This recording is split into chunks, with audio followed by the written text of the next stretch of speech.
वक्त से लड़कर जो अपना नसीब बदल दे, वक्त से लड़कर जो अपना नसीब बदल दे, इंसान वही जो अपना तकदीर बदल दे।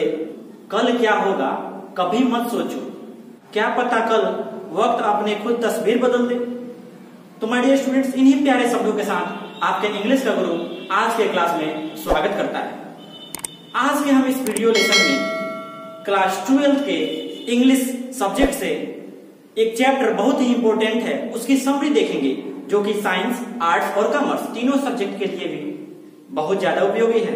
यानी परीक्षा में इससे क्वेश्चंस आते हैं कि right the summary of this chapter. तो आइए आज का हम अपने टॉपिक को आगे बढ़ाते हैं। Write the summary of now the leaves are falling fast. जो चैप्टर है उसका नाम है now the leaves are falling fast. उस चैप्टर का हमें समरी लिखना है, समराइज करना है। आंसर हमने लिखा हुआ है, now the leaves are falling fast is a poem written by a great poet named W.H. Auden।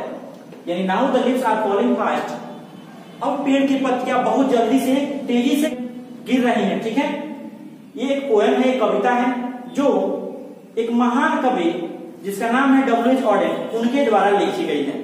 ठीक है, this poem is a song lyric. देखिएगा, ये जो कविता है वो एक गीत है, इस कविता को एक गीत की तरह गाया जाता है। ठीक है,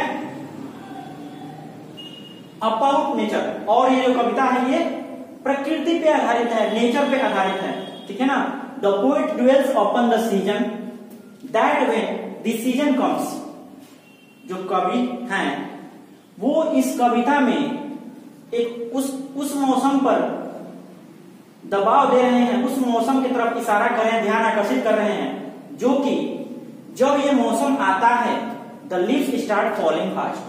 तो इस मौसम में जो पेड़ की पत्तियां हैं वो तेजी से गिरने लगती हैं, गिर जाती हैं।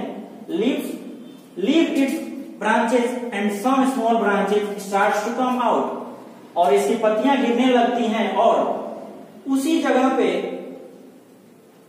कुछ नए नए ब्रांच, कुछ शाखाएं निकलती है।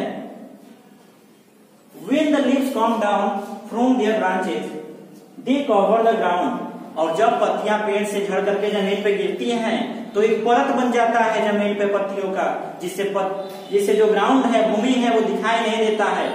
ठीक है, all the trees are covered with snow and that is beautiful sight. और जो पेड़ हैं उस मौसम में वो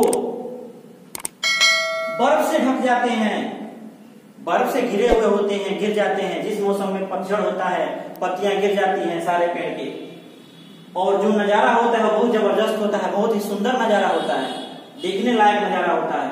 the poet wants to say that all the trees become leafless in this season. और कवि ये कहना चाहता है, कवि कौन है? W.H. Auden है इस चैप्टर में।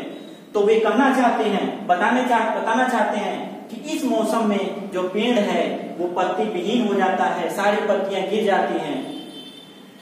The birds become down. और ऑब्वियस है कि जब पत्तियां गिर जाएंगी तो छांव खत्म हो जाएगा, उस पे पक्षियां बैठना कम कर देंगे, या फिर पक्षियां आएंगे भी तो गीत नहीं गाती हैं, वो गूंगी हो जाती हैं।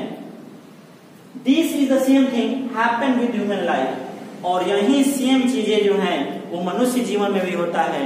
मनुष्य जन्म लेता है, बड़ा होता है, फिर बुढ़ा होता है, दांत टूट जाते हैं, और पतझड़ की तरह उनकी भी अवस्थाएं ढलने लगती है, और वो मनुष्य एक दिन अपने अंतिम यात्रा को प्राप्त होता है, अपने शरीर को त्याग देता है, आत्मा त्याग देता है।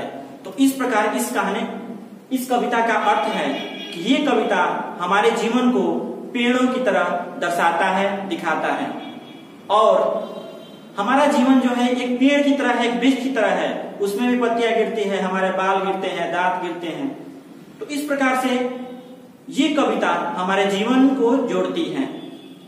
आशा करता हूं कि ये वीडियो आपको बहुत अच्छा लगा होगा। अगर पसंद आए तो लाइक कीजिए, चैनल को सब्सक्राइब कीजिए अगर नए हैं तो, और अपने और दोस्तों तक पहुंचाइए, जिससे वो भी इससे ज्ञान प्राप्त कर सके और अपने परीक्षा में अच्छे अंक प्राप्त कर सके। बहुत बहुत धन्यवाद।